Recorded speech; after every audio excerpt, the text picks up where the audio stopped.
5 फरवरी को केंद्रीय गृह एवं सहकारिता मंत्री अमित शाह ने दिल्ली के विज्ञान भवन में भारत टैक्सी ऐप को लॉन्च किया, जो भारत का पहला सहकारी आधारित राइड हेलिंग प्लेटफॉर्म है।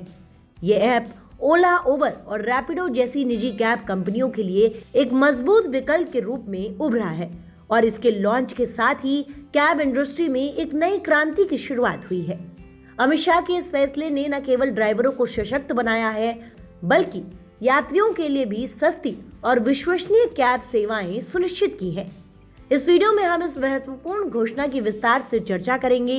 साथ ही अमित शाह के इस कदम से आम लोगों तथा टैक्सी चालकों को होने वाले फायदों पर भी प्रकाश डालेंगे। बता दें, भारत में कैब सेवाओं का बाजार पिछले कुछ वर्षों में तेजी से बढ़ा है, लेकिन निजी कंपनियां जैसे ओला, उबर और रैपिडो अक्सर ड्राइवरों से 20 से 30% कमीशन वसूलती हैं, जिससे ड्राइवरों की कमाई प्रभावित होती है। साथ ही पीक आवर्स में सर्ज प्राइसिंग के कारण यात्रियों को महंगी सवारी करनी पड़ती है। इन समस्याओं को देखते हुए भारत सरकार ने सहकारी मॉडल पर आधारित भारत टैक्सी ऐप विकसित किया। इसकी पायलट टेस्टिंग दिल्ली, एनसीआर और गुजरात में 2 महीने तक सफलतापूर्ण चली, जिसके बाद अमित शाह ने इसे राष्ट्रीय स्तर पर लॉन्च कर दिया।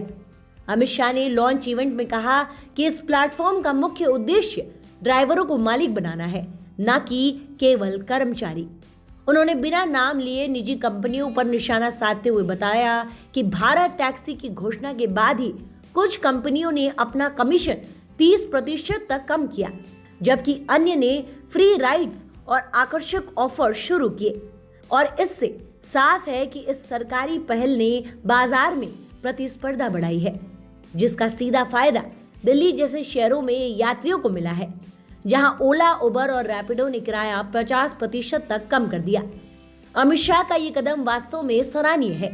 उन्होंने न केवल सहकारिता क्षेत्र को मजबूत किया, बल्कि एक ऐसे मॉडल को बढ़ावा दिया जो आत्मनिर्भर भारत की दिशा में एक महत्वपूर्ण कदम है।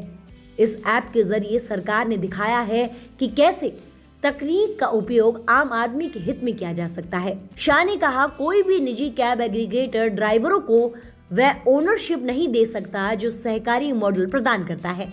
ये पहल ड्राइवरों की आर्थिक स्थिति सुधारने के साथ साथ बाजार में मोनोपोली को तोड़ने का भी काम कर रही है। सहकारिता मंत्री के रूप में शाह की भूमिका ने इस परियोजना को गति दी और इसका लॉन्च 3 वर्षों में पूरे भारत में विस्तार की योजना के साथ हुआ है। ये कदम प्रधानमंत्री नरेंद्र मोदी के सहकार से समृद्धि के विजन को साकार करता है और इससे लाखों ड्राइवरों को सम्मानजनक कमाई का अवसर मिलेगा। अमित शाह की दूरदृष्टि ने कैब इंडस्ट्री को अधिक समावेशी और न्यायपूर्ण बनाया है, जो निश्चित रूप से एक मील का पत्थर साबित होगा।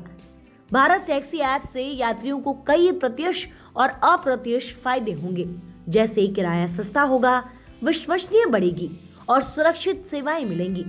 प्रतिस्पर्धा का लाभ मिलेगा।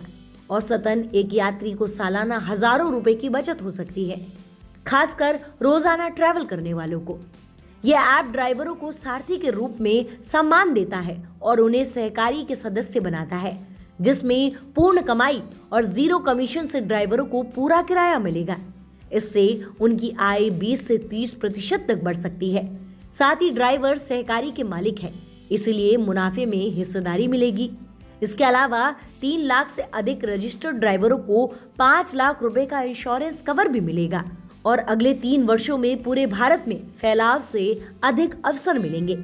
अमित शाह का भारत टैक्सी ऐप लॉन्च एक दूरगामी फैसला है, जो कैब इंडस्ट्री को अधिक न्यायपूर्ण और सुलभ बनाएगा। इससे न केवल यात्रियों को सस्ती सेवाएं मिलेगी, बल्कि ड्राइवरों की आर्थिक स्थिति भी मजबूत होगी। ये पहल आत्मनिर्भर भारत की दिशा में एक बड़ा कदम है और आने वाले समय में इसका प्रभाव और गहरा होगा। फिलहाल के लिए इस वायरल वीडियो में इतना ही। देखते रहिए TNN वर्ल्ड। धन्यवाद।